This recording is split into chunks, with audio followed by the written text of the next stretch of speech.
الرحمن علم القرآن خلق الإنسان علمه البيان الشمس والقمر بحسبان والنجم والشجر يسجدان والسماء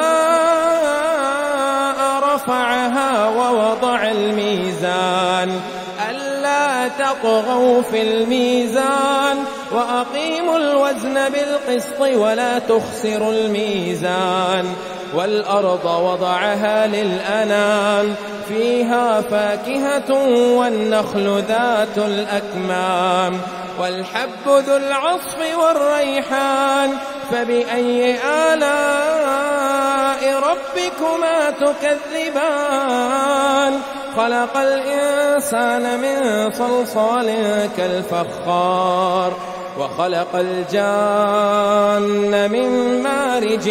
من نار فبأي آلاء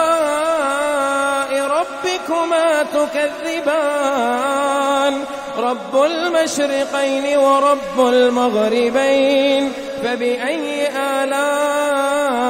ربكما تكذبان مرج البحرين يلتقيان بينهما برزخ لا يبغيان فبأي آلاء ربكما تكذبان يخرج منهما اللؤلؤ والمرجان فبأي آلاء